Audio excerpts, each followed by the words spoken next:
Boop, boop, boop. Let me find the screen I want to share. All right. You can all see the code sandbox I have open here. Just give me a thumbs up in your camera if you can. Cool. I saw one thumbs. So yes, let me save this. And I gotta do something real quick. This is just a basic old code sandbox. When I save it, should give me a shareable link. There we go. Priceless Faraday. Okay, there you go. That's the one we'll be using today. All right, so let's go over some really super basic React stuff. Like I said, today is going to be a lot of review. And so we're going to probably move through the basics of React pretty quick. I'd like to spend as much time on state and click handlers and hooks and conditional rendering as possible, but definitely want to make sure that we have a solid understanding of what's going on here. So first things first, who can tell me what this is? And just post it in Slack. What I have highlighted there. I'm going to make that a little bit bigger too.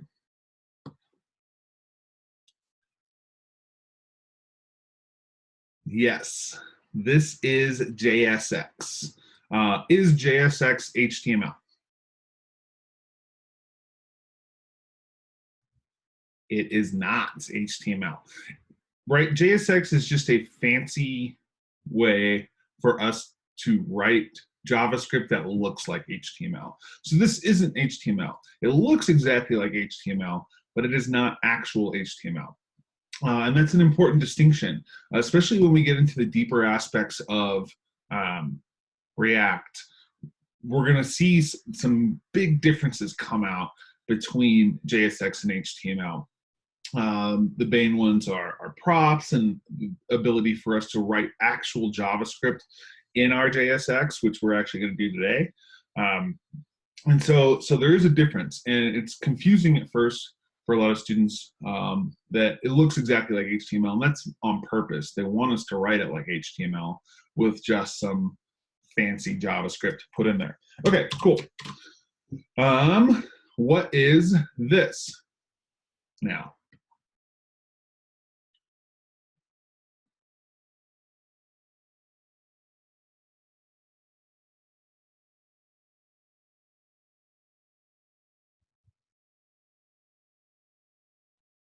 Ooh, I want to. this is a really cool one. This is a functional component. Laura, I think you are correct in all of our understandings of React up until today, because today functional components become stateful components, but with the help of some stuff. So that is correct up until our understanding now, until hooks was introduced. So yeah, this is a functional component, right? Or a component. We can just call it a component. And in fact, functional components are going to be probably, once you learn hooks, all you write. There are some advantages and disadvantages to them, and we'll go over those as we go through hooks. But we'll just call this a component now. All right. So we know that a component needs to be a component, needs to be a function here, and it needs to return something. And what that returns is either JSX or a React element. We can use React.create element to return this if we'd like. Cool. So components, right? We have the ability to create other components. Let's just come in here real quick. I'm going to create another component. Let's just call this name, because I'm unimaginative and I always do name. And let's just go H1, and I'm just going to say Dan. Okay, so now let's say we want to, probably should not put that as name. Oh, no, it's fine. I don't know why it's giving me a squiggly error. Yeah, that's fine. It's just never used. Okay, now let's say I want to take this component and include it in my app. How would I do that?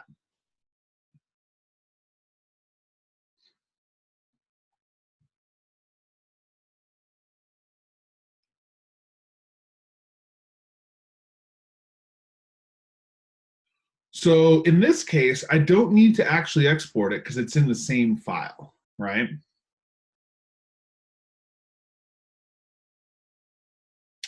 Yeah, that's what I was looking for from Carl's. So if this is in a different file, then I would need to export it, right? And then I'd need to import it into my app. Since it's in the same file, no need to export it. I can just use it within this app. So the whole export import thing is just using different files for different components. But in this case, since it's in there, we can just use it. Yeah, and so we're going to use JSX, and this is another big difference with JSX, in that we can now create other components and include them in our code here. So what this is doing is this is actually telling React that this is a React component, and it's going to call that function, and it's going to put whatever it returns on the screen there. So in that case, we get an H1 with Dan in that place. So this tells React, hey, that's a component, call it. Call that function and put whatever it returns on the screen. And so we can see that whatever we put in there is going to change in React. What's the difference between function versus create React element? So it's not really a difference between the function versus create React element. It's a difference between JSX and create React element. And to be quite honest, Carlos, what's happening behind the scenes when React sees something like this, it's actually running create React element with all that information inside of it. So this is just what we call syntactic sugar for some deeper stuff that React is doing. That's a great question, though. You can very easily return. I gotta remember the.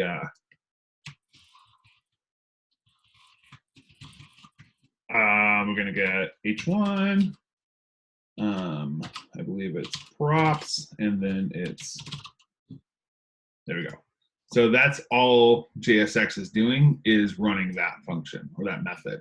But that's a pain in the butt for us, because when we also get into children and things like that, it's much easier to write JSX for it instead. I would be very surprised if any of you ever use React.create element in a professional atmosphere. The only reason you would do that is if you were writing ES5 only, and you didn't have any sort of intermediary step. We use Webpack and Babel right now to do this. Yep, correct, Donald. Okay, so let's see. I'm gonna go through it, make sure we're covering all of our bases here. Are there any questions right now regarding components and functional components? All right, we can write another component that can go function last name return H1, and I'll just return my last name. And so then we can come in here and say, and we are nesting these now. Oh, no, why is it not working? Oh, yeah. We're just going to do this. So, anyone know what the error here is?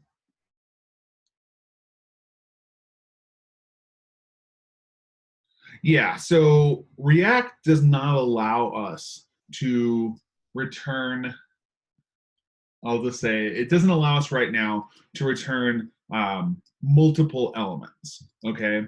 So it needs us to return one element with children in it, or one element, period. So we could use fragments. I'm going to use a div right now, just because that's what fragments do. Div is, so yeah, behind the scenes, fragments just put a div in there. But now we can see that we get both. Let's see, a question I had, where's it at? Your name is still hard-coded. wouldn't you still need to pass your name through state with const? In this case, I just have my name hard-coded in there. You are more than welcome to hard code data into your function components like this. But if we wanted to make it dynamic, then we would pass it through state for sure. Let's see. Okay, so that was a good little lesson there. So now we see that we have one component nested inside of another, and we are returning that entire component and nesting it inside of the app there. So let's, I'm gonna open up actually the page itself. And then if you do not have the React Dev tools installed, highly suggest it. And now we can come in here and peek inside of our React app and see what's going on. So we see that we have our JSX that has been turned into HTML now. We see that the my name component is in there. React is telling us what it is. We can look inside of there, and then we can see the last name component. And then if I click on that, my name, we see that we don't have any props. We'll go over props tomorrow. And we don't have any state. And we don't have any state because this is, why don't we have any state right now?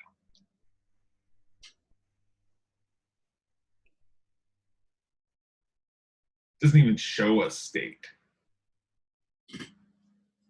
It's a functional component, so it's not going to have that state object, right? And so, yes, yet. So we don't have that state object. We know that with class components, the state object is automatically added to the class, to the component. And a functional component is not added to it. All React is doing, and this is kind of cool to start thinking about, when it sees a functional component, all it's doing is running that function and taking whatever it returns and posting it on the page, okay? That's all a functional component does, right? And so then coming into here, let's look at our elements. Let's see if we can find it. It's gonna be in here. There we go. We have our Hello Code Sandbox, and we can see this is the HTML that it's gonna spit out for us. And we have a div, right? Since we wrapped that in a div, we have a div now on our page, okay? And then inside of there, we have the two items that we were supposed to have. So let's go back to Dan.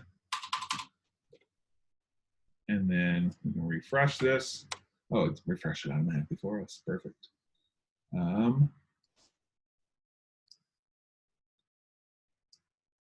And now we just have the HTML of what it's supposed to be.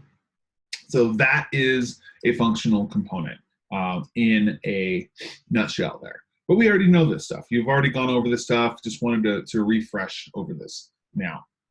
Any questions right now about what we have just gone over?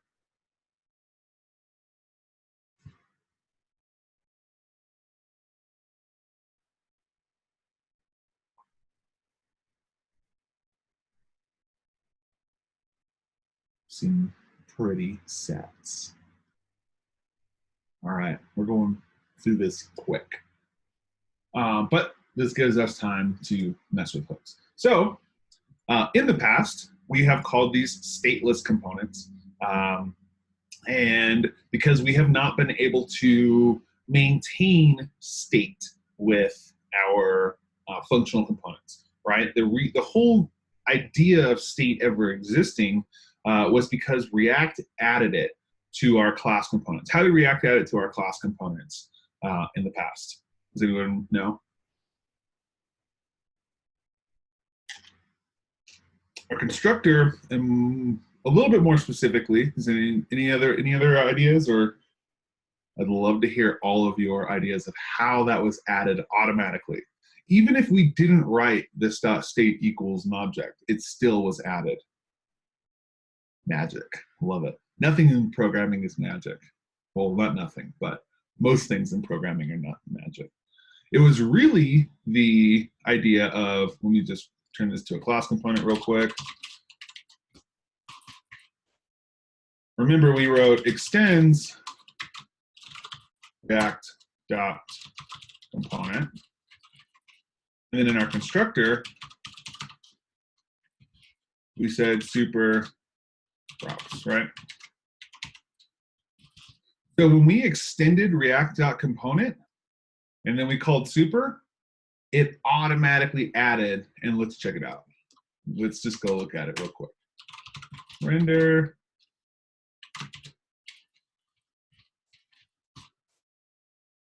All right. Let's come in here again. And notice that we did not add a state to it.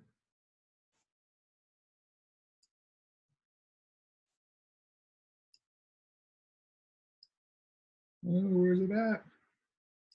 Should have added a state to it automatically. We can come in here and console log state.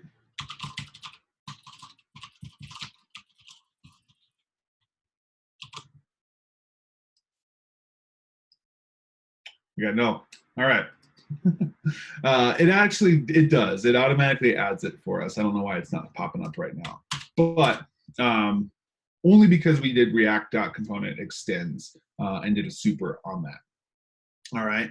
Thought I did that. But so that's the way we've done it before. We've automatically had access to state. What else did we have automatically have access to? Anyone know about like our class components? What else we automatically had access to?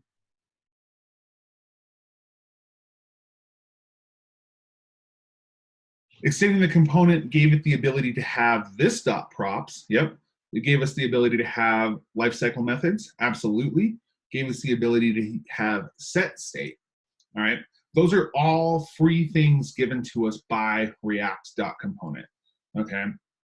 Set state are the ability to re-render based on the state, the ability to see props throughout our entire class using this.props, lifecycle methods, all of that. So the whole idea behind hooks was that we were going to, I'm just going to get rid of that for now. We are going to want to use functional components in the same way or sort of the same way that we use class components. So the idea behind hooks was that once you use hooks, once you start to use hooks, that you would never need to use a class component again. And so it took a long time and a lot of work in order to do this. I don't know. We'll go over it. I can't really think of a way now that hooks has been fully integrated in React. Or can't really think of a reason to use class components any longer. Maybe some more like fine detailed control with the lifecycle method type of thing, but hooks are amazing. So in the past, let me go back through that. Boom, boom, boom, boom, boom. Oh, no, I want to go that. So someone asked with ES6, do we not have to do constructor and super anymore? That's not ES6, it's like ES9. But I'm going to do it just so we have a better idea. What super does, remember what super does, and I don't want to go over this too much because we're not going to be messing with classes anymore for right now. What super does is it calls the constructor on its parent. And then let's just go this dot state, and we'll go name. Great.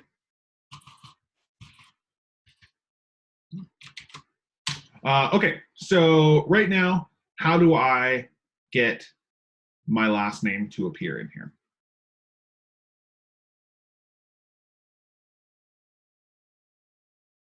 Yeah, we're going to use the open and close brackets. What does the open and close bracket mean when we see it in our JSX?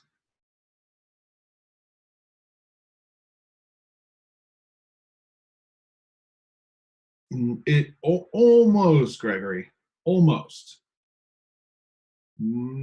Let's, any more? Yeah.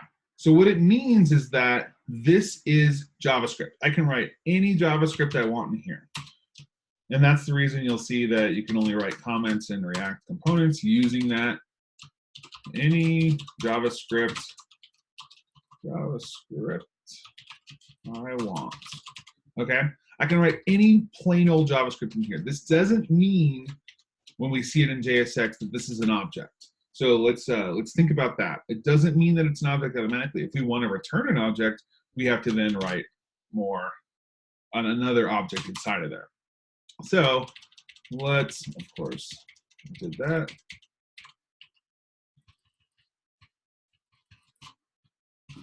So if I wanted to do something like 1 + 1, why is it, what the heck? Oh, that's why.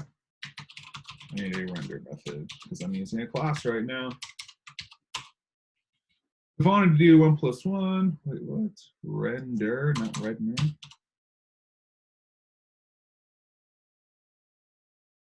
There we go. And we can see that JavaScript that comes out, right? Let's go modulus 2. And let's go, anything we want, right? So I can do a string in here.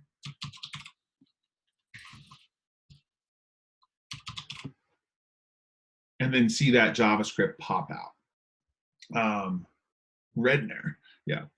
So since this is telling us that we can put whatever JavaScript we want in here, we can then put this .state.name, right? And that gives us the state name. Put Smith, and we'll see that it changes based on what the state is. All right. Yeah, anything we want. Cool. So that's state in a stateful, I guess is what we would used to say, class component there. We now have the ability to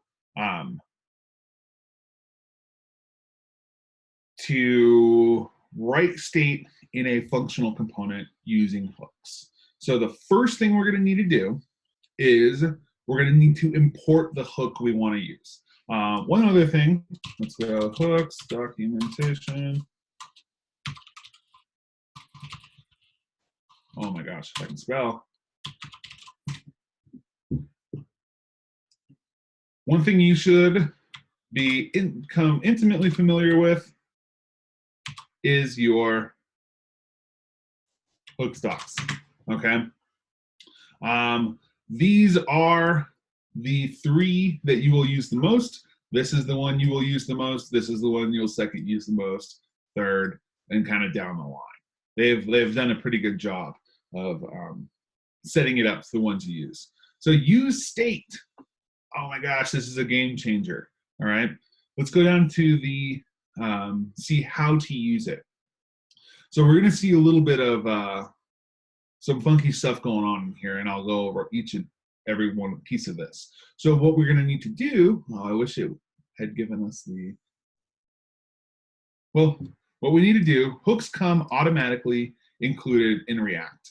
We need to include use state. How do we get use state, which is a function, into our app here?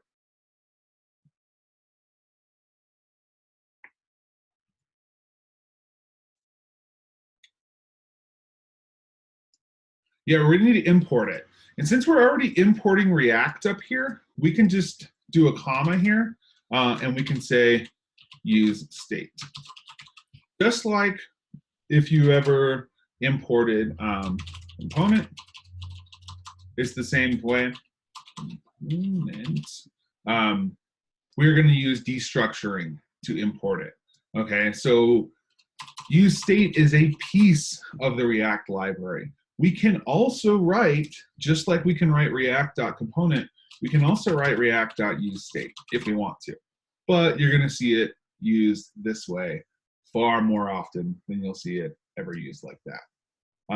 Any questions on that import syntax and why and how we do that?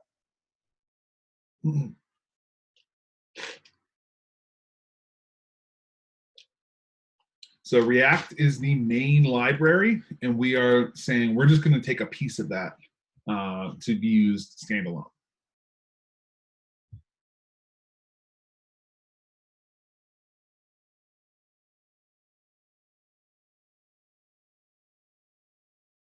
See some typing, so I'm going to give it a moment.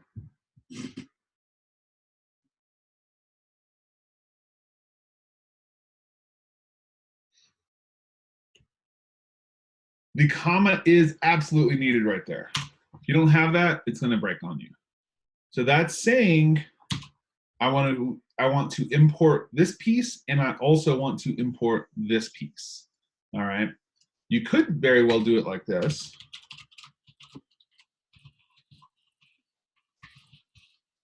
Oh, that's not what I was looking for.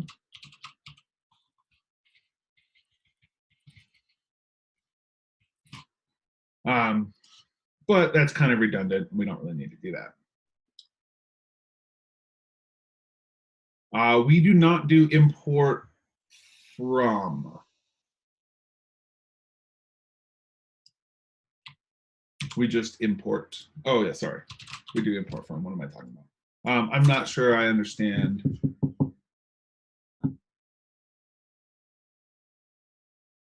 the question, Melanie. So yeah, Madison, it must be inside of this, okay? If it is not inside of the,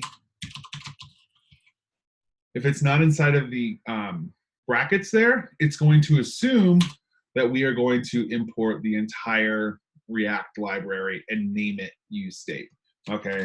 So since it is a small piece of the entire React library, we are going to put it in the brackets, and this is known as destructuring.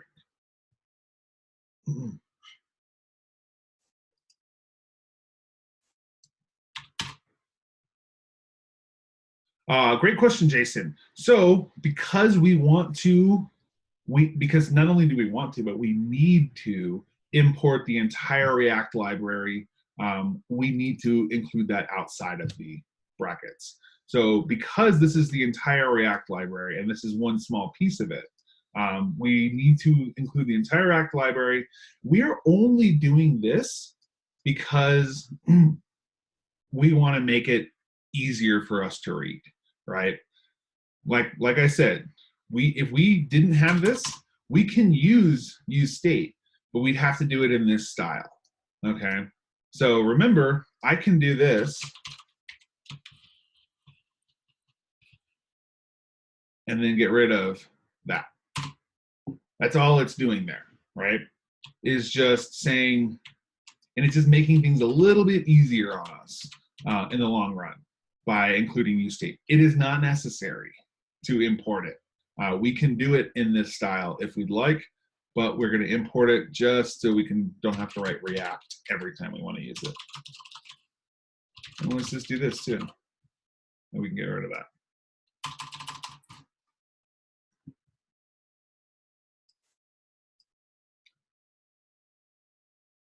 So yeah, useState and component is just one small piece of the React library, and we're doing this purely for convenience. Any other questions right now?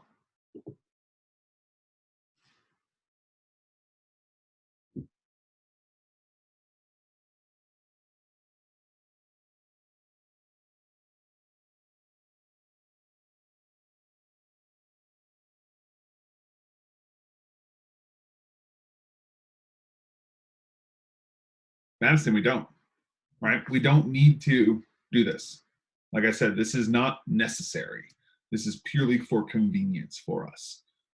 Yep, exactly. It is just so we can pull that out and use it by itself when we want to. 100%. Great question. Yeah, this is just a convenience thing. It's not a necessary thing. But this is what you're going to see whenever you see anything that deals with hooks. So get used to this pattern. All right. I am going to switch gears right now because I think that there's a great little exercise in training kit that I just want to go over because I think it explains things well. The whole light on and off thing. I know you've probably all gone through it, but let's go through it again. And we will, I'm just going to do this.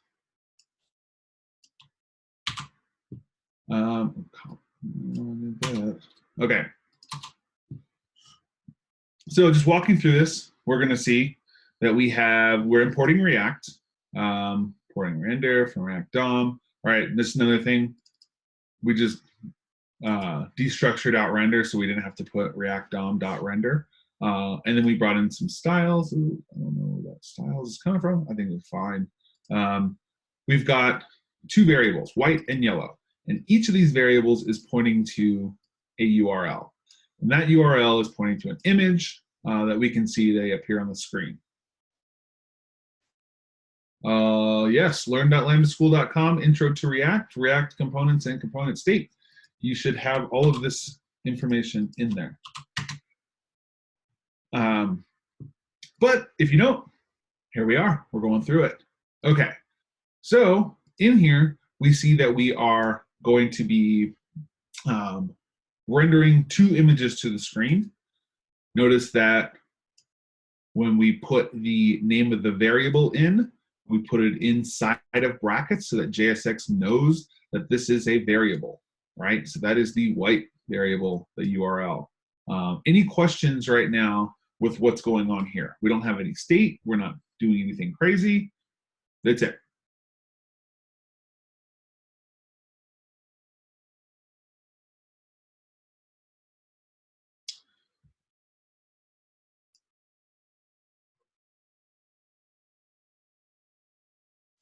Well, let's not worry about training kit right now. Let's just worry about what we're going through. And training kit's in a state of flux that's getting pushed around with all the new material. So it'll be updated ASAP. No, don't know why you're not seeing it, but well,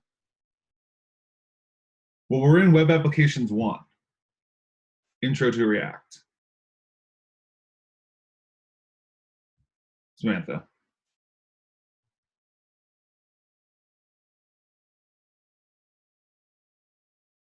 Yeah, so you're in the wrong unit. So we're in Web Applications 1, Intro to React.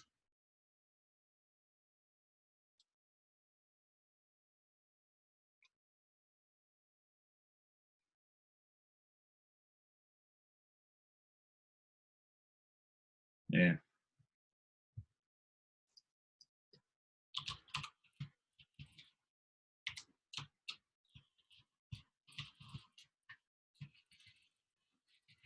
Yellow lines don't bother me. Red lines bother me. Okay. Any questions about what's going on here? Pretty straightforward. We're just passing a couple of variables into the source of these images, and their images are being displayed on the screen. All right. But what we want is we only want one of these to appear at a time. So we could use state in order to keep track of which one was on the screen and what we wanted at that time. So I'm going to come in here, and now instead of going component and creating a class component out of this, I'm going to come in here and use state. So use state is a hook, okay? Use state is going to be used inside of our component here. Inside of the function, we are going to be able to use state.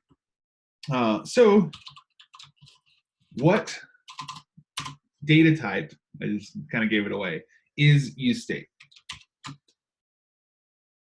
What is the type of use state? Not quite yet, Donald.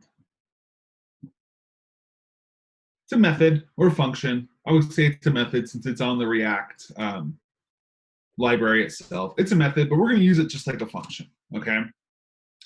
And now, Donald, what does use state return to us?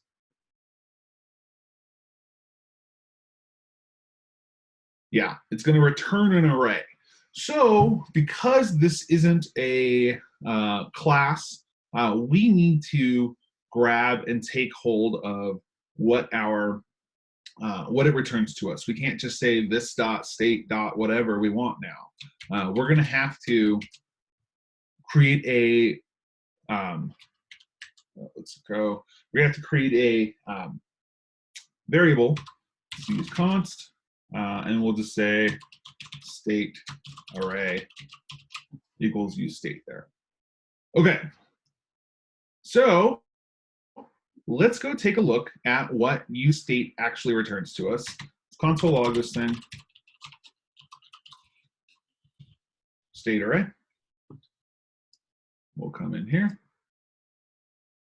And we'll see that, and I'm going to give it a little name here so we know what we're talking about.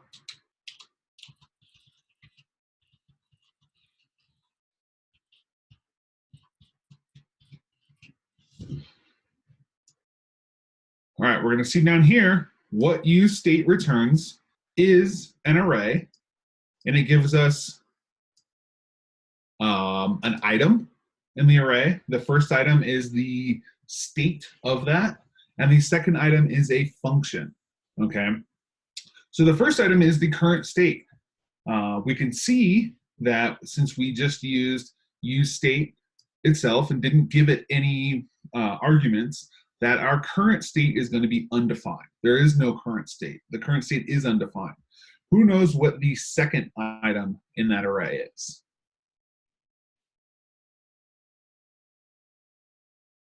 What does that function do?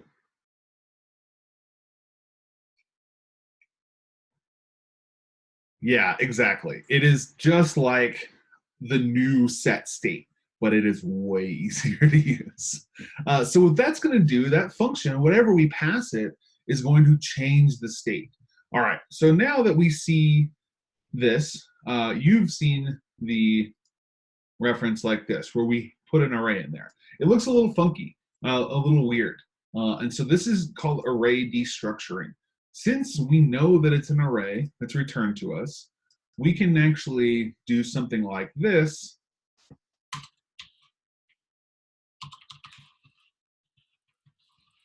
And give each of those items in that array a variable name itself. So I'm gonna just show you what it is like doing is this. Let's go to boom.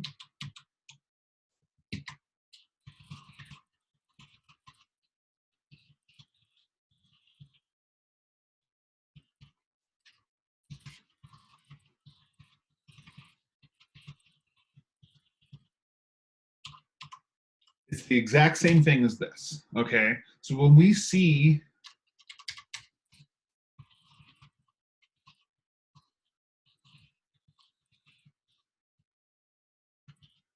this line is the exact same thing as these lines, all right? So this is just called destructuring. Allows us to give a variable name to each item in the array that's returned to us. This isn't actually creating a new array, which looks a little funky because normally when you see open and closed brackets, you know that it's creating a new array. It's not. It's just allowing us to set variable names to each item in that array that's returned to us. So it's a new pattern, and we'll see it used quite often from now on. Any questions on that? On how we set this up?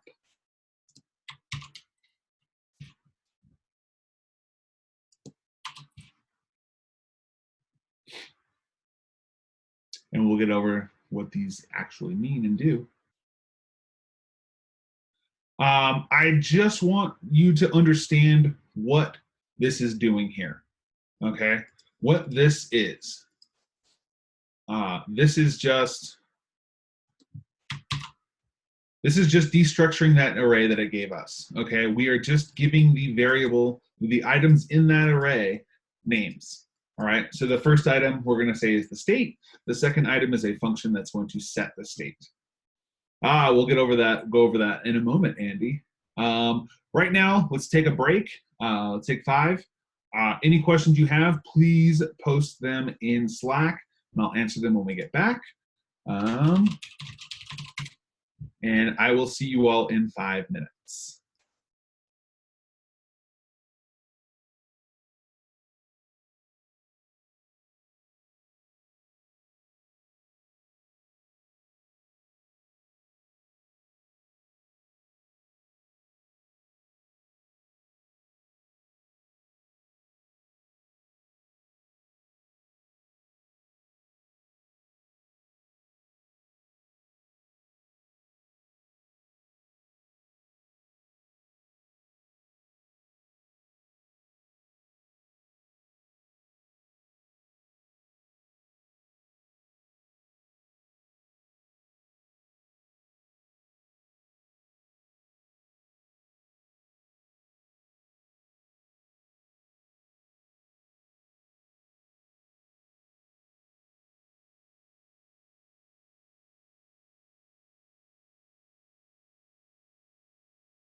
All right, come on back, and we will keep on going. Doesn't look like anyone had any questions in there other than multiple states, and we'll go over that in a minute. But if you do have any questions, please post them. Otherwise, if you're still not quite getting this whole thing, it'll start to make sense in just a minute. So let's now create state and name the pieces of state we want. So what do we think could be a state that we'd want right here if we want to only display one of these at a time?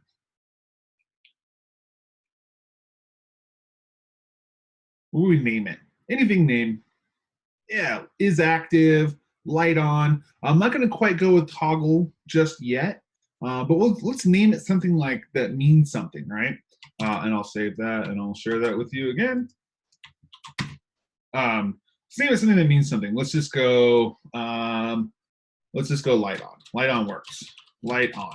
Is it on or is it not on? Okay. And then what we're going to do is instead of saying set state, we're going to say set light on. Cool. So now what is light on going to be equal to? Anyone know what light on is going to be? If I console log light on, what it's going to be? What I'm going to see?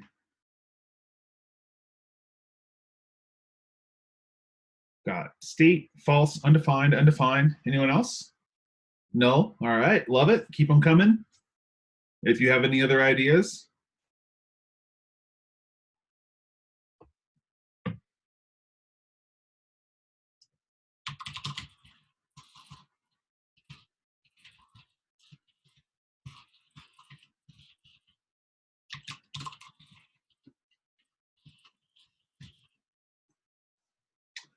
Let's go look. And we're going to see current light state is undefined. Why is the current light state undefined?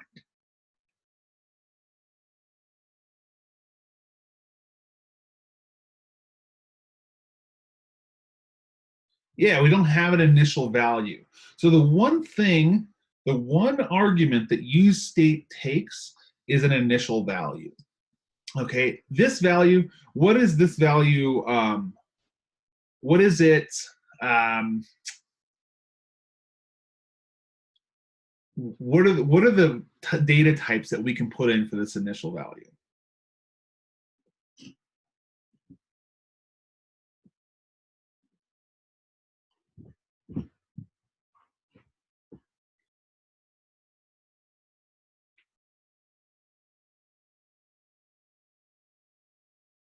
We got any, Booleans, and primitives. Not for this value, not for this example, for anything, anything. Is there a restriction on what we can put in for the initial value of useState? I'll say that. Is there any restrictions?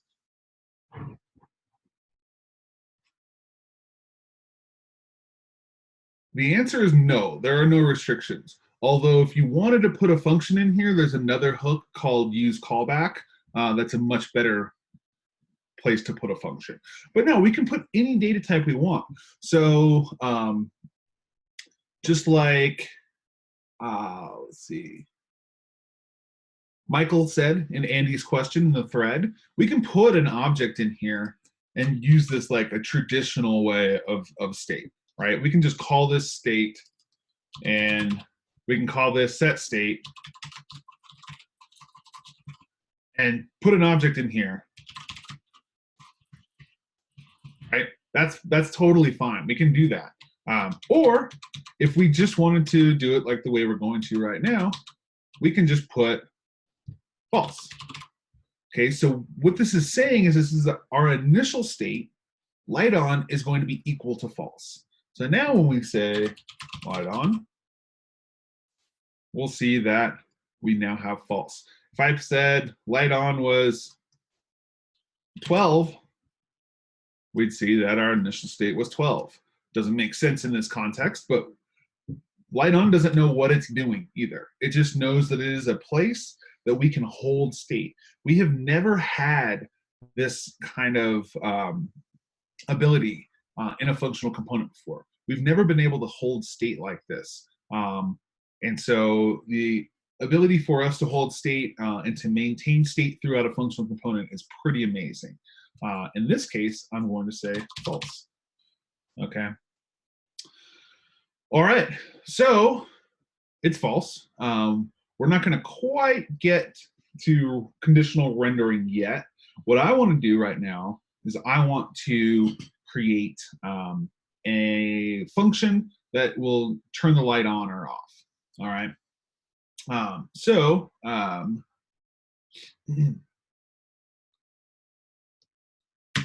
What we're going to do is we're going to create a new function.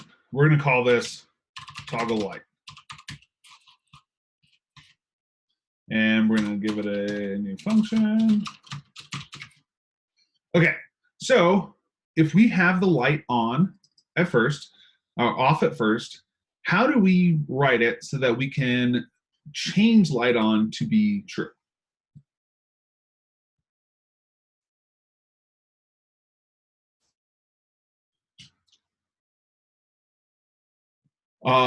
If I do, that is just going to return true to us.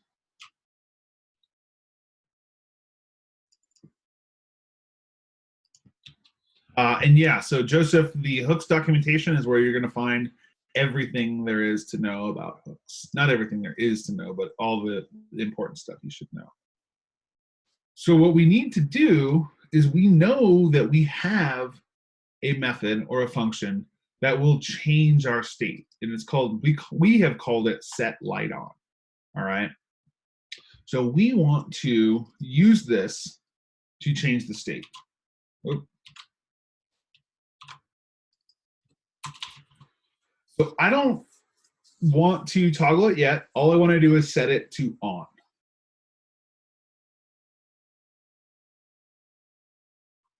Carl, it's fantastic. And we're going to be using that type of ternary operator in just a moment. But all I want to do is set the light on. So we know, or if we don't know, set light on, whatever the second item is that's returned from use state is a function. This function will change the state to whatever we give it.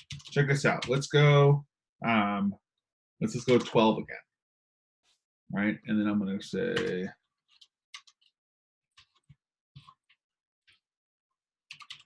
toggle light. And then I'm going to do it again.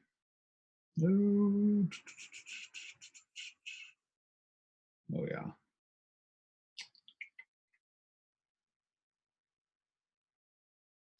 Okay, that didn't work. I'll tell you why it didn't work, but because I have to, because that just set off an infinite loop there on us. But we can use this to change the state to whatever we want. In this case, we want to say true on it. Okay, so when toggle light happens, we are going to get the lights on is going to change to true. All right. Yeah, we'll go over that in just a moment, Michael. But yeah, we could do it to where it just did whatever the opposite of what light on was. Okay. So now we have the ability to turn the light on for us.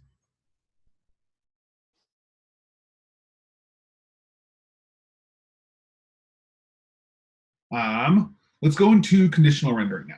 So a lot of you have been jumping the gun with the ternary operators and doing that.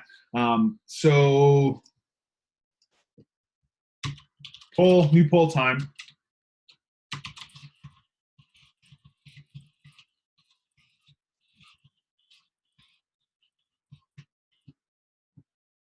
Once again, let's do a one. Yeah, let's do a 1 through 5. 1 means I don't even know what that word is. 5 means I use them all the time in my own personal life. How comfortable are you with ternary operators?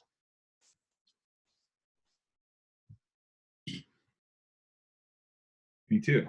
You got to learn to love them and React. We'll get there in a moment, Christian. No need to jump to them.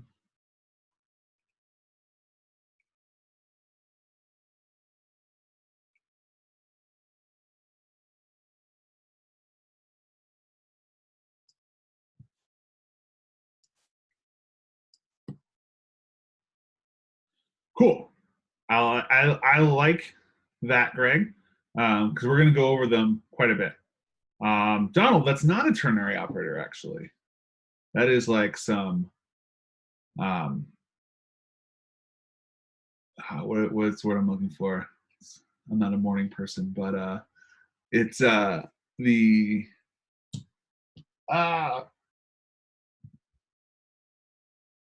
it's using a conditional with type coercion. Yeah, short circuit conditional. Yeah. Cool. All right. So it seems like we're kind of all over the board here. So let me just go do a real quick refresh on what a ternary operator is. I'm going to do it in my console here. Get rid of that. So let's say I want to let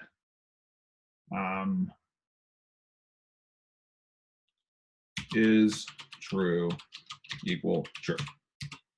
All right, I'm just going to create a variable called is true, and I'm going to equal it to true. So now let's say we didn't have a ternary operator. You don't know what a ternary operator is. We don't know what it is. We don't even have it. If I wanted to let lights on, if I wanted to set that based on what is true is, what would I use? Without any kind of idea of a ternary operator. What's like the first thing we think of? We want to set a variable based on another, like a statement. Yeah, we're going to use an if statement, right? So I'm going to say, let's go let lights on, and then I'm going to say if is true,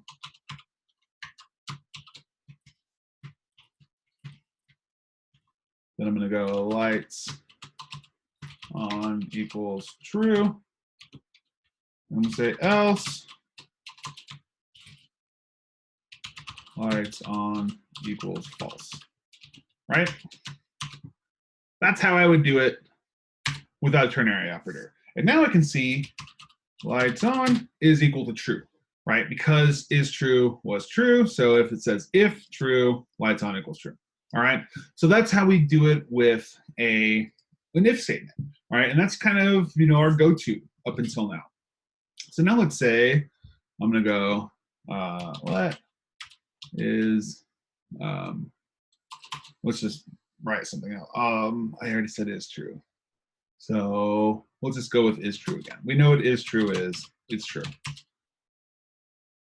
So now let's say let name. I'm going to say create a variable called name. So using a ternary operator, we can now, if we only have a two-step if statement, if we only have an if and an else, and we're basing that on a true or false statement, we can say name equals, we'll go if is true, essentially, equals true. And we put a question mark. And a question mark tells JavaScript that this is a ternary operator. If it's true, then name equals yeah. Okay. Else, so we then put a colon there. Else name equals I'm going to put James. I didn't see if there's any Jameses in here, but there probably is. Okay. So now what we're saying is if is true equals true, then assign the name variable to the string of Dan. Otherwise, assign it to the string of James. So I'm going to press enter, and what is name going to be assigned to? Babel does not compile it to an if statement. This is ES5. This is the ternary operator's ES5. Yeah, we're going to see that name is Dan, right? So let's go and say is true equals false.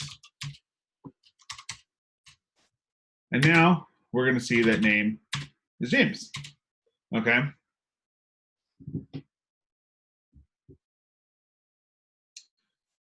Absolutely, Greg. You can totally do that. No, we don't need the triple equals. We're just being very verbose here so that we understand what's going on, Rory. So this is called a ternary operator. This is the only way to do things in React. React does not allow us to use an if statement. And there's a big write-up on it. You can find out why you have to use ternary operators in React, but you can't use if statements. So we have to get very familiar with the ternary operator. Right now, are there any questions on ternary operators? Because I'm going to continue as if we understand how these work.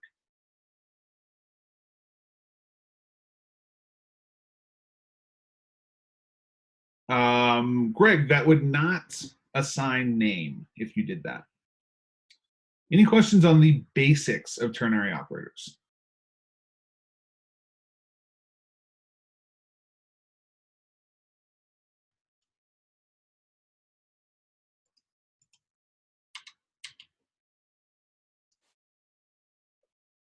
All right, let's just do this. Please stay muted unless you have a dire question that you need to ask. Okay, we're going to continue on then. And so within React, how do we write JavaScript within our JSX?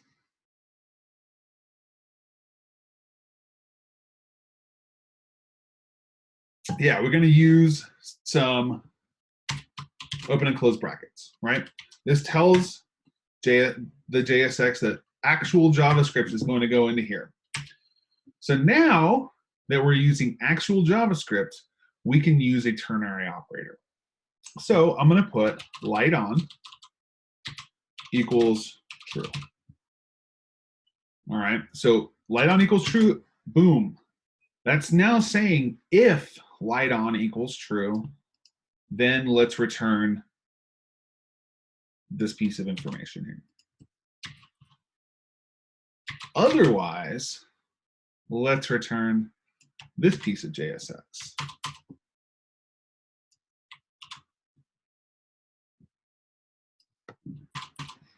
And I'll save that, and it's going to reorganize things for us thanks to Prettier. So let's walk through this. If light on is true, what do we know right now about light on? We cannot use an if statement, Dave. No if statements are allowed in React within JSX. You can do an if statement outside of here if you want to write another function and then return something based on that if statement, but you cannot write if statements in JSX. Yeah, so we know that our initial state, set state, we've set it to false. So the first time through, light on is going to be false. So what that's going to say is if it's true, it's not. So then go to the second. So it's going to return the bulb off, and we can see that. And let's just do this. And now we can see that it's rendering based on whatever light on is, okay? And if we want to shorten that up, we can just say light on, right? Because light on is going to either be true or false. We don't need to say triple equals true. Although we can just leave this here for now, just for a little bit more clarity. So are there any questions based on this conditional rendering? It's called conditional rendering, and this happens a lot in React. I'd love some questions, please. I know this is confusing some of you, and I'd love to hear what part is confusing and where we're at.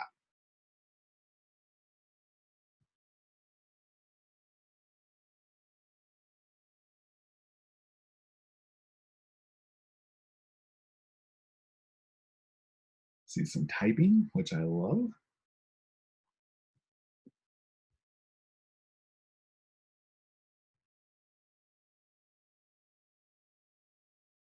Cool.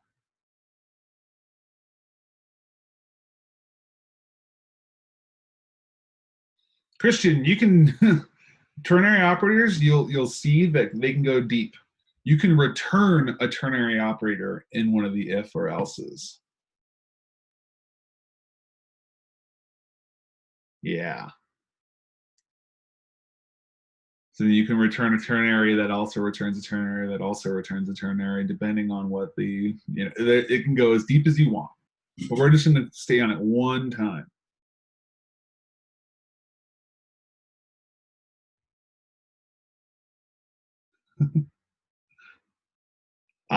Greg, I think this is going to be a lot easier and a lot more concise than a 20-line if-else statement. And we're going to see that in just a moment. Joseph, I'd like to say that it depends on what you're trying to do. So occasionally you will see a ternary that does something like this. Let's just go light on equals true. And we'll say like H1, I'll just put Dan, or no. So we're only going to render something if light on is true. And we're going to see tomorrow an example of that with a modal. Okay. So if you see something like this, obviously the light is not on. So we are not seeing that H1. So there's just rendering nothing to the screen. That's when you would see the old short circuit conditional there. That's a much better way for it. If we want to do either or like this, we're going to use a ternary. So it really depends on your use case. Yeah, because it's already a Boolean, we don't need to, but I'm going to keep that there just because I want to make it clear what we're doing.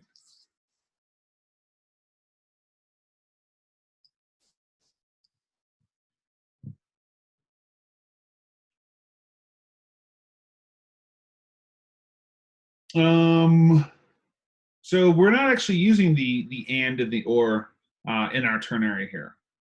We're using a comparison operator, right, to tell it to return either a ternary. The first statement of a ternary needs to be a Boolean.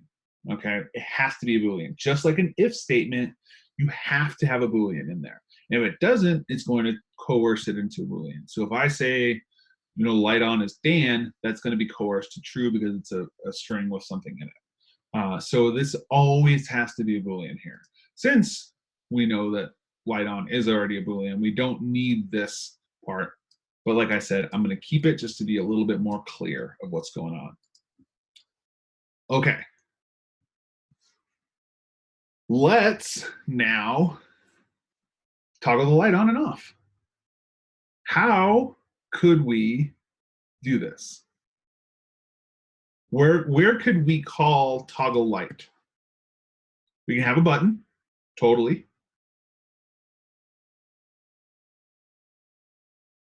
Yeah, we can do a button. That works. Let's do a button. And we're just going to say toggle light.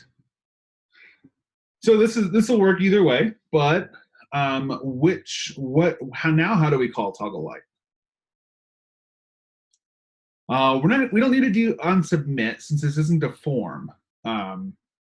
We could do a click handler anywhere on here we'd like. Okay, so let's go, Paul.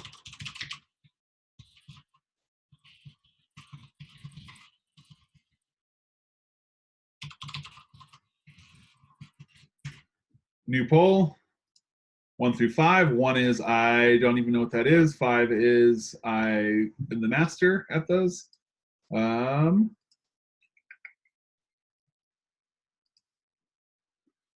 comfortable are you with events in React?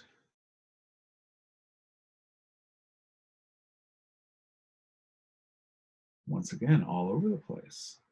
Nice, nice.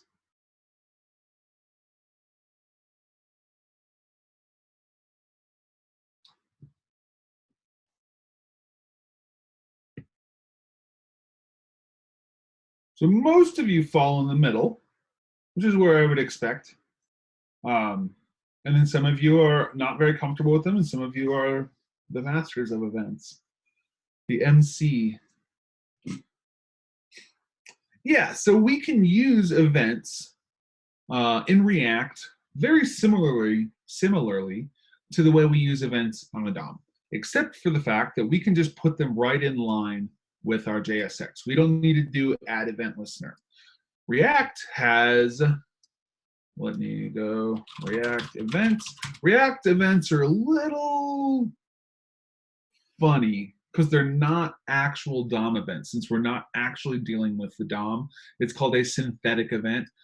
You will run into some issues much further down the line with the difference between an actual event and a synthetic event, but for now, they're the same exact thing. So we can see that we have very similar events to the ones we have on the DOM. And the biggest one we'll use is onClick there.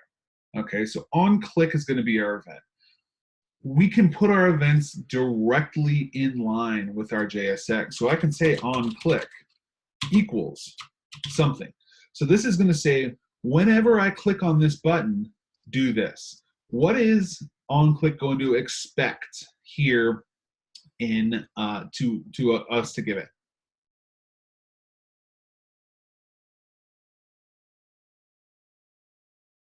It's always going to expect a function. This is our callback function.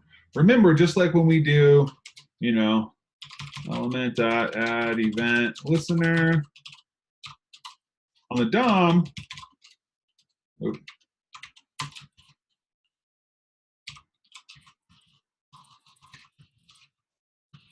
give it a callback function to call when the click happens. We're going to do the same thing on React here. So let's do this. Can I do this?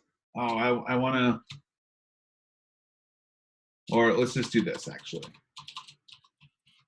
Set light on. Can I do that? Never mind that screen. Why can't I do this?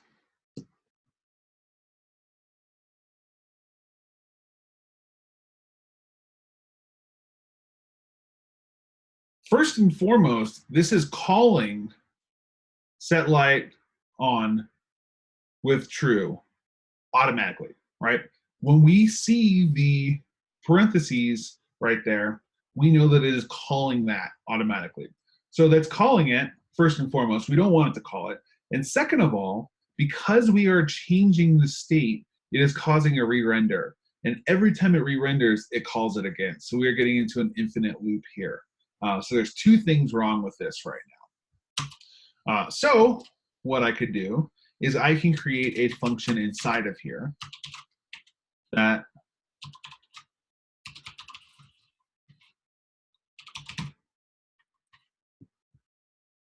will call it only when this function runs.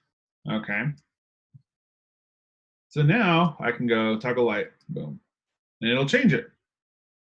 But now when I toggle light, nothing else is happening.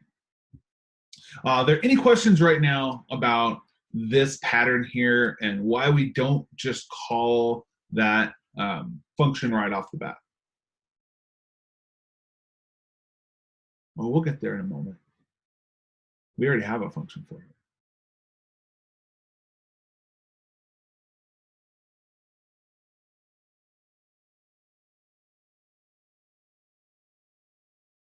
Yeah, let's do this actually. So this is a function, right? Look, where else do we see this exact function on our page?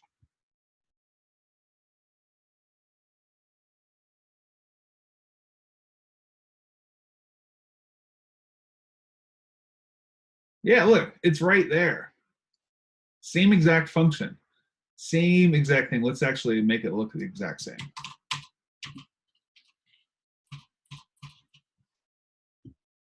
Look at that. Let's go there, and we should get it to actually highlight both of them. Same exact function there. So does that mean I can do that? Same exact function. Totally can, right? So what this is saying is that the button, when it is clicked, it will call this function, okay? We've written it up there. It's going to call that function whenever that button is clicked. Do I do this?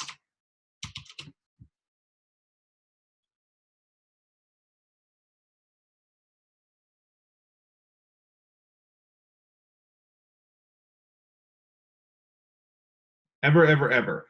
Dave, so it calls it automatically because we are calling it automatically, right? If we want to wait for it to be called, we just pass the function in.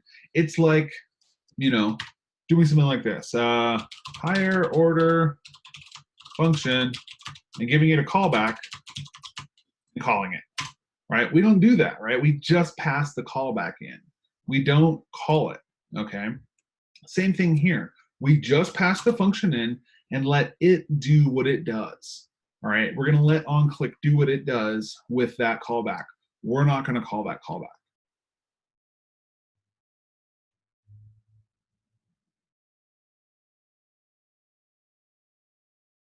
Donald, that's up to you.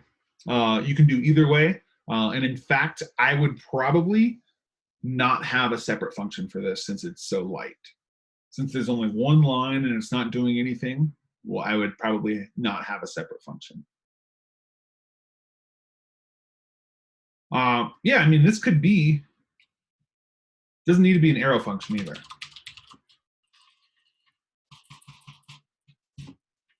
I'm just used to writing arrow functions. It can be a regular arrow function.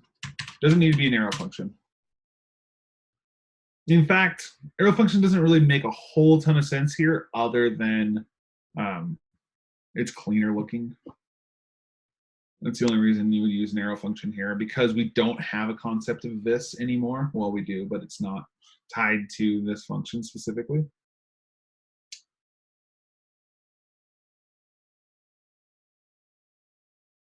Any questions on this right now? Why that works? Remember, when the click happens, onClick knows, call that function. Call it.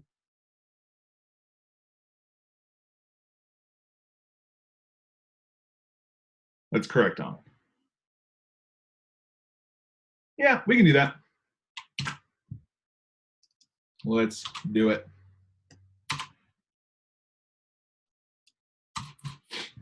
All right. And I'm going to put this as an arrow function just because I'm used to them, and I think they look cleaner.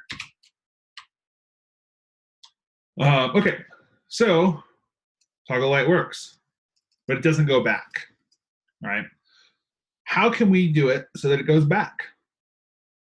So that it actually toggles it.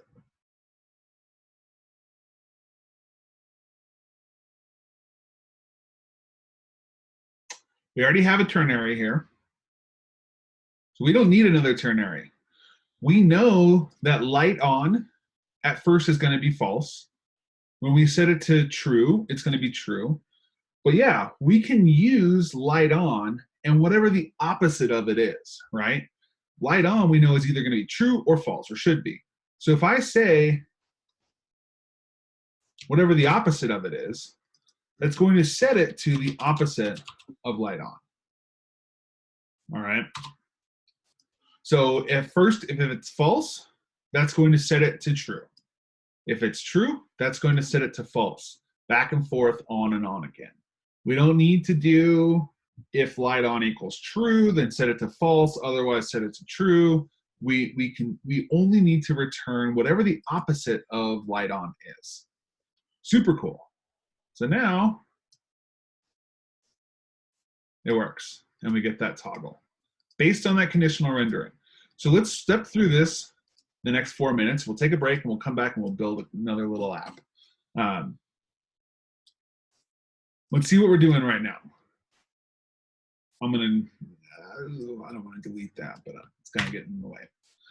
First and foremost, we have two URLs for light images here. We are going to base those images on whether the light is on or off. We have used the hook of useState. We have used the initial state of false, and we have named our state light on. Okay, so we are using that light on. If it's true, then show the yellow. If it's false, then show the white. Okay. We've created a button, and inside of that button, we've created a click handler, a click event that is going to call the function that we were given by set or use state. So this is a function that is going to set the state to whatever value we pass to it. All right. If I passed 12 to this, it would set the state to 12. So we need to be careful that we are setting the state to the right type as well. That it's getting what it's going to expect to get. Because whatever we pass into here is what it's going to set the state to. All right. We don't have to worry right now about using this dot set state. We don't have to worry about mutating a state object. We don't have to worry about any of that stuff. We are not ever going to change what light on is, right? We don't ever say light on equals false. That doesn't work, okay? Light on is read only. Look at that.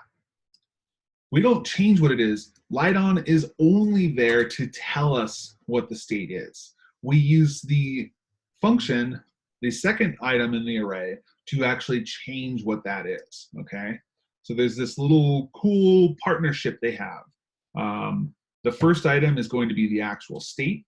The second item is going to allow us to change that state, and we can read it from the first item. So in here, we are going to set light on. Remember, this is just like saying this dot set state with an object with light on equals or is assigned to the opposite of this dot state dot light on, right? But it makes it a lot easier, a lot more concise. We're able to write it much quicker. So now, every time that button is clicked, that function is going to be called.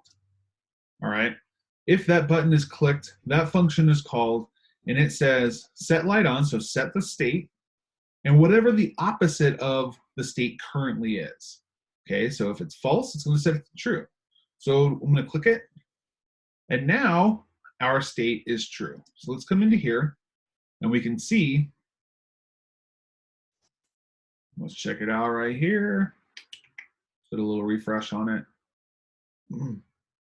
Current light state is false. Click it. Current light state is true. Click it. False. True. False. True.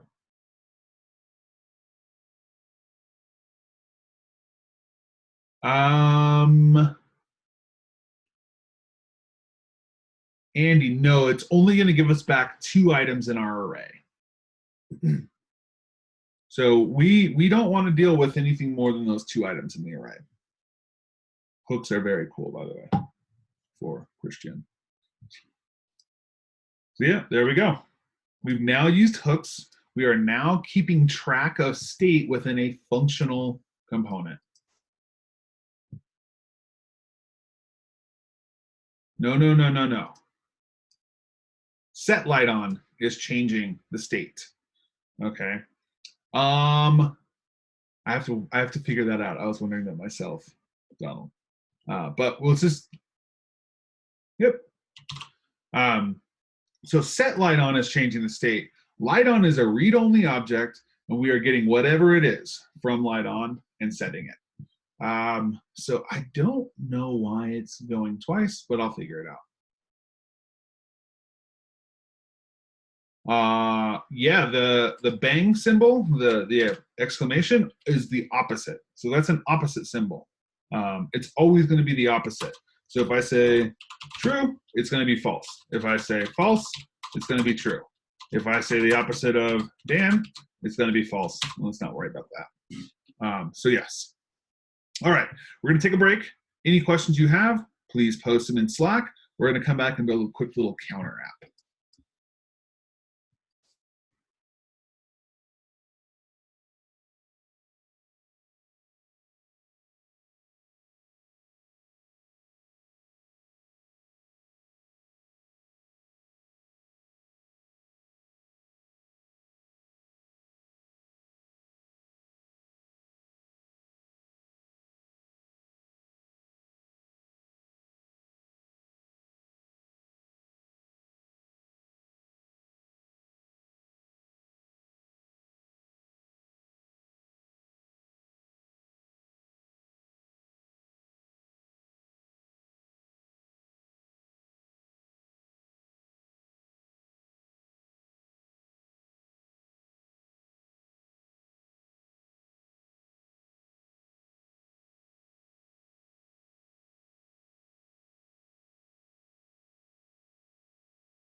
All right, come on back, and we are going to build another little app out of this.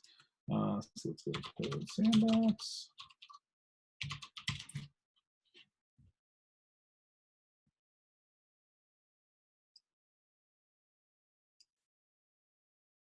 Okay, so we're just going to build a quick little counter app, right? Just to demonstrate how hooks works and et cetera. So I'm going to get rid of this. Boom, boom. Now let's just go keep it that H1 there. And let's going to say counter. All right. So in this app, we want to keep track of how many times a button is pressed. Let's go button.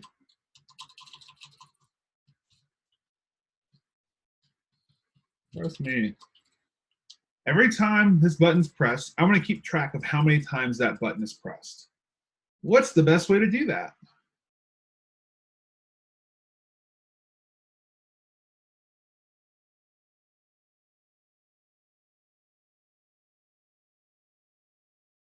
We can create some state. And in this case, let's pretend that our class components don't exist and we're going to use hooks. What's the first thing I need to do in order to use hooks, in order to use the set state hook? First thing I need to do.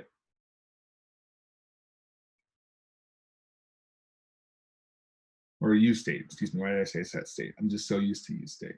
So I need to import it, right? I don't need to do this, but I'm going to, all right? Remember, we are going to use brackets to destructure. We're going to use grab the use state method off of React, okay? So what's our next step? What's the next step I need to do?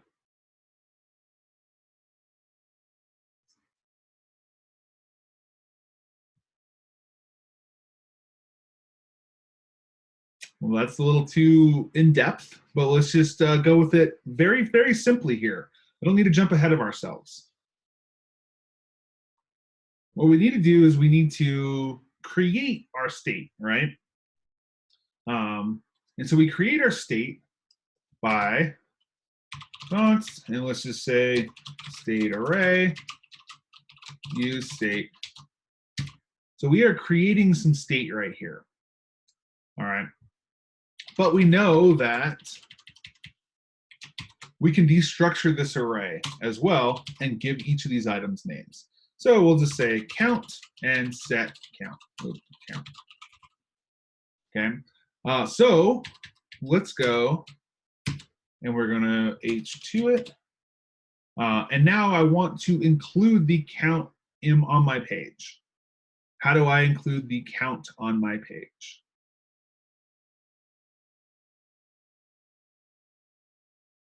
And why do I use brackets? Why can't I just write count in right here? What if I did that? We'd see that it takes it very literally, and it's just going to write count in, right? So we need to use the brackets in order to say that this is a JavaScript variable.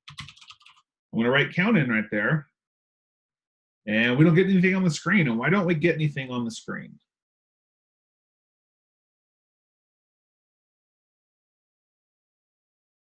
More specifically, because count is undefined. So this is undefined, it's not going to write anything to the screen. And why is it undefined?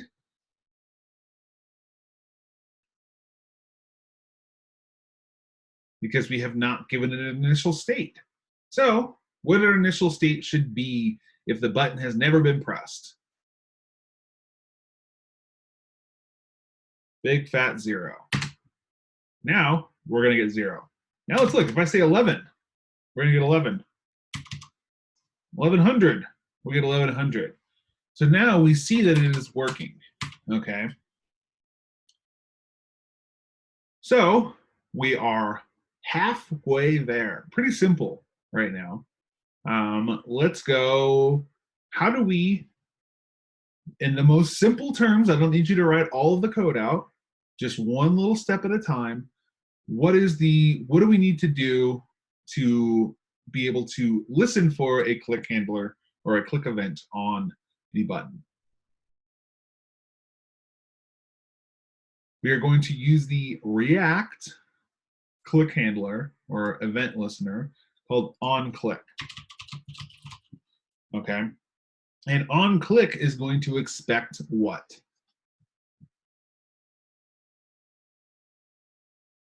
What type of function is it? Yeah, there you go. It's a callback function, right? So it's going to expect a callback function. Okay. Is setCount a function?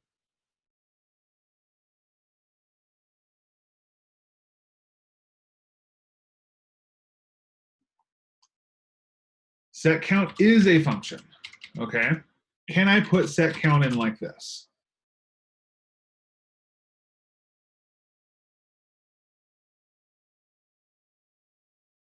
I mean, I can, but what is setCount going to receive if I put it in, if I click this button? Let's think about it. It's actually going to receive the event object, right? Since this is an event and the function that goes in there gets the event object passed in as the first argument, it's probably going to break on us, okay? So it gets the event object, and we don't want to set our state to the event object. So can we do this?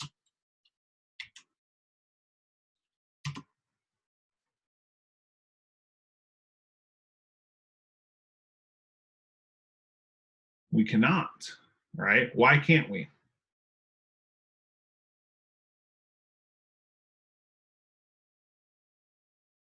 Not only does it invoke it, so it's doing two things wrong here. It's invoking it right off the bat without even a click being registered, and then it is also causing a re-render. So anytime our state is changed, remember that when we use sets, this.set state in a class component, anytime we use this.set state, React re-renders the page or re-renders the item that needs to be changed. The same thing can be said for our set state in here. Whatever our second argument is, whatever our second item in the array, our function, whenever this is called, React is going to re-render that component. Okay, so let's say I go set count 1. I call it automatically. It's automatically being called. It calls it, and it re-renders the page, and then it sees that it's automatically invoked again, calls it, re-renders the page, calls it, re-renders the page, and that's where we get our infinite loop. Okay, so we need to protect that somehow, and we'll wrap that in our callback function. So now it's not going to get called automatically. It'll only get called when this function gets called.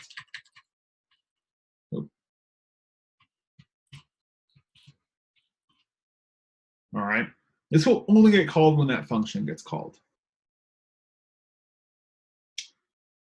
Ooh, I like this. So I'm going to press this. It's going to change it. Boom. That's crazy, but it doesn't do it anymore. All right. So let's go through. I see like 2. I'm going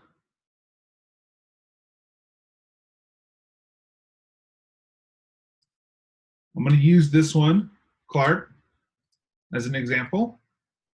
This is a great example. So what happens here when I press me?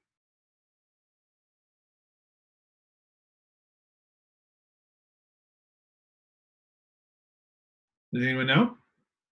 And why would I get an error here? Remember that the first item in here is read only. Just like when I have state,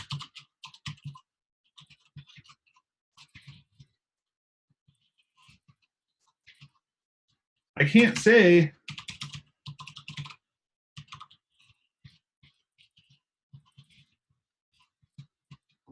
because that is read only, right?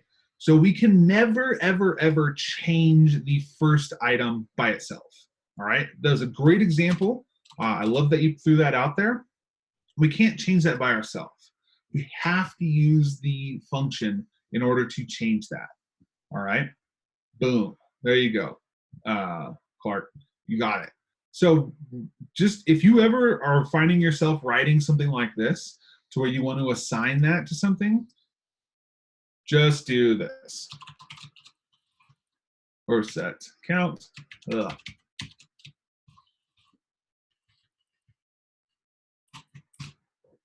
And wrap that. Whatever you were trying to assign it to, wrap that with the function and you're good to go. All right? Because we can just assume, just act like this function is just an assignment. All you're doing is assigning the state to whatever you're passing in there. Okay? So now, what we're assigning it to is whatever the count currently is plus 1. Right? So if I press this, you get 1, 2, and so on and so forth forever. We are maintaining the state. So what is our state? Count now equals 18. When we press it again, we are going to set the count to 18 plus 1. We'll get 19. All right. So are there any questions right now on how we've done this?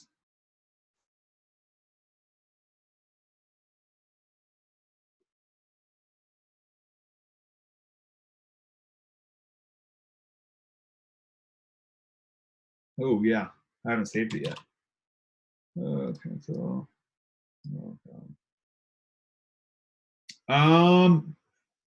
Great question, Christian. Let me give you this.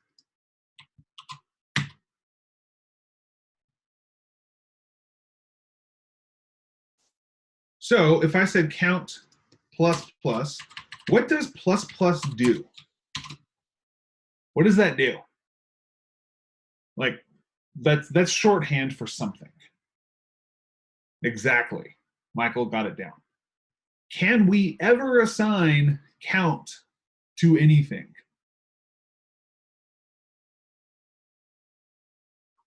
Right? So let's just say,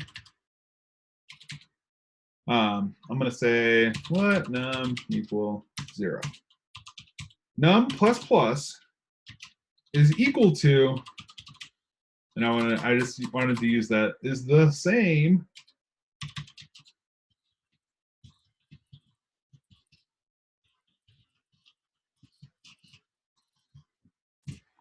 That's what it is. Can I ever assign that? I cannot. So this isn't going to work. Not going to work. We're not even going to get an error on that. So that might be an issue when you're running through it. And you're like, why isn't it working? It should work. Just understand what that's doing. That is not doing that. That is not assigning count to anything. That is taking the value of count, adding 1 to that value, and then returning it to that function.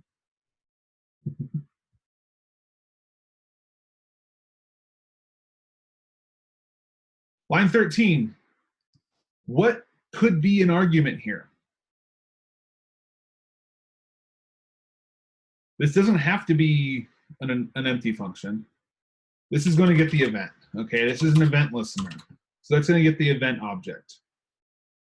We don't need to use the event object, so I'm just keeping it empty. It doesn't matter. Yeah, E or event, etc. Okay. We don't need to use it, so I'm keeping it empty. But it's there if we want to. Since this is an event listener callback.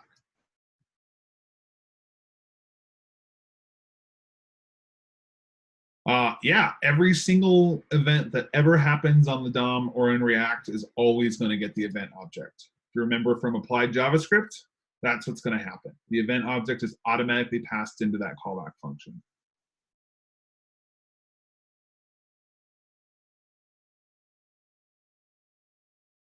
But we're not dealing with that. We're not worried about the event itself right now, or the event object itself. Why would we use the event in React?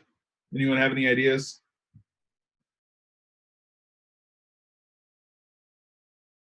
Prevent default. That's and if we were using refs, but we're not talking about refs right now, prevent default, or yeah, not even stop propagation is needed in React. It's pretty much prevent default. Yeah, and we're not worried about it right now since this isn't a forum and we're not trying to. All we care that is that this function gets called, and when that function gets called, it calls that.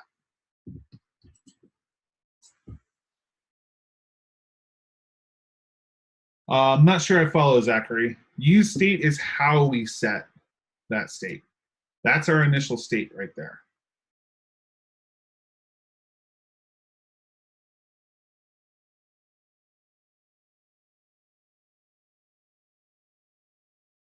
Yeah, so we're not talking about class components at all anymore. And one thing to keep in mind is that hooks can only be used inside of functional components. Okay? The only place we can use hooks are functional components. They can't be used inside of class components.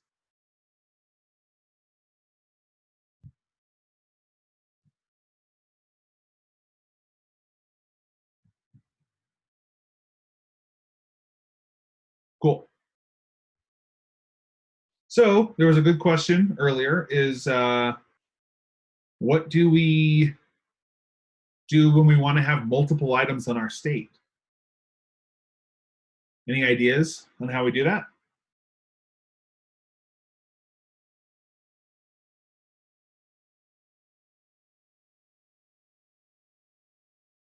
Yeah, we can do something like this.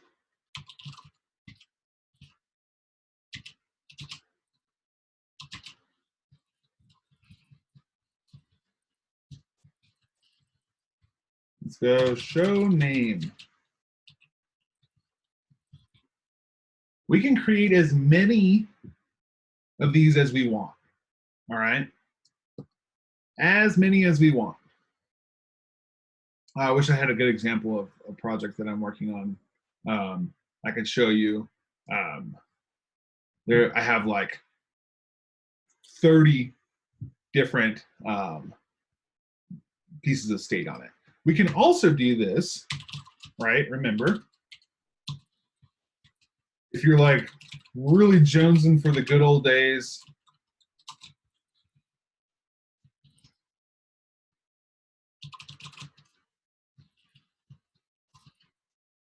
of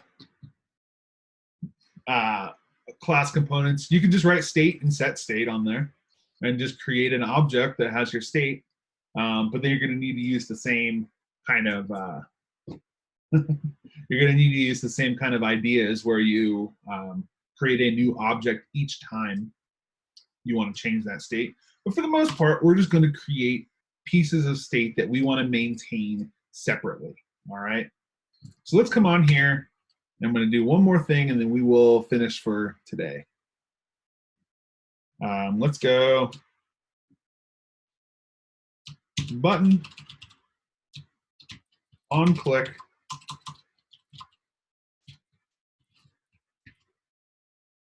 I'm going to write this function in here for old time's sake, just to show you can. Set show name. And I'm going to come back to that.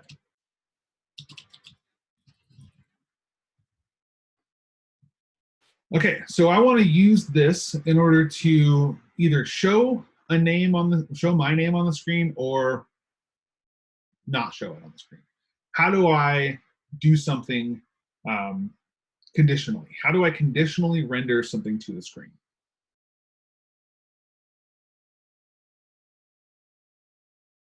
Ternary. Yep. In reality, wouldn't you put all those different states in a separate file? Nope. You put them right in the component you wanted it to be in. If you want to get super advanced patterns, like very, very, very advanced, you'd put it in context and use that context. But we're not worried about that right now. We're going to do a ternary operator in here, and we're going to say show name, right? What is show name initially?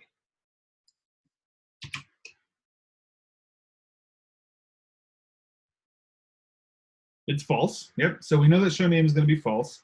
Let's just say if it's true, we're just going to do an H1 with my name. If it's false, we are going to show null. Okay, I know that we can do the short circuit conditional on here, but we're just going to make it as easy as possible. All right. So we see now that it's not true. So we don't see it on there. It's false. What if I just said if it's equal to false, then we'll see my name on there. Okay. So true.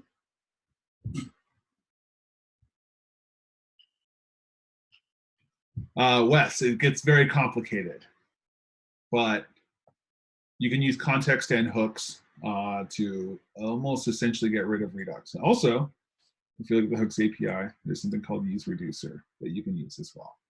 But we're not going to get there right now. We're just talking about,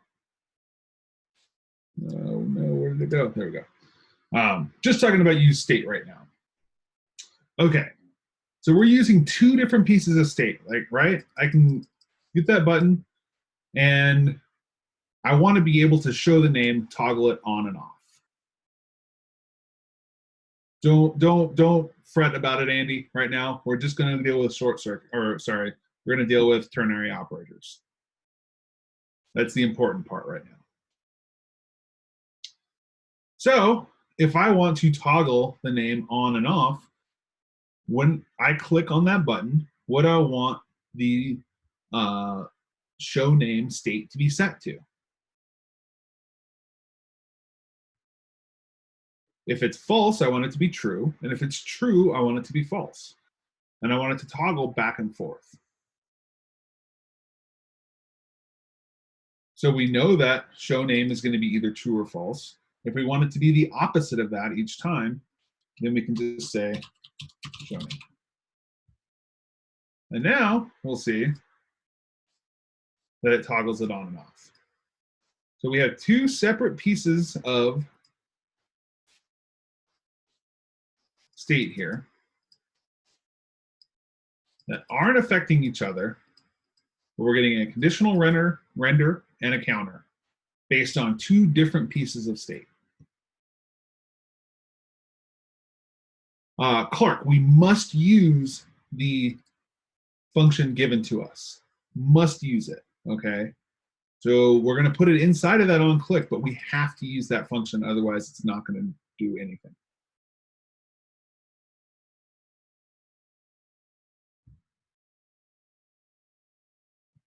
I wrapped these in a function. This is a function. And I'll take this function out so that we can make it a little bit more clear.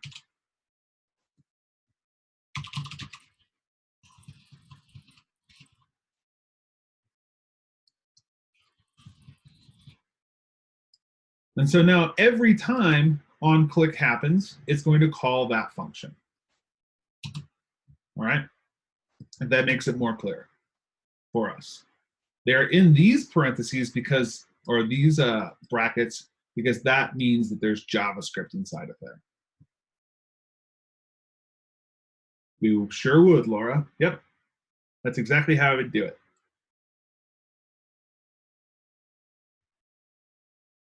All right, we're at lunch right now. I'm willing to stick around and answer any lingering questions you have, but I think the best way of doing this is to jump in and start playing around with it and using it. Any questions real quick before we break? I'll save it. Yep, I have.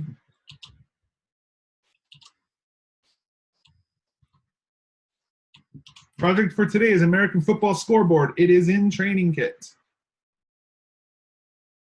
Redux is still part of our curriculum. Yes, it is. That is correct, Greg. The H1 exists or doesn't exist depending on, not click status, but depending on our state. Hooks. I was very apprehensive about hooks because I'm an old school React person that's been working with React professionally for years. And I'm like, this is just, you know, I don't know. But then I started using hooks and I can't not use them anymore. So, okay, everyone, that's what we got for today.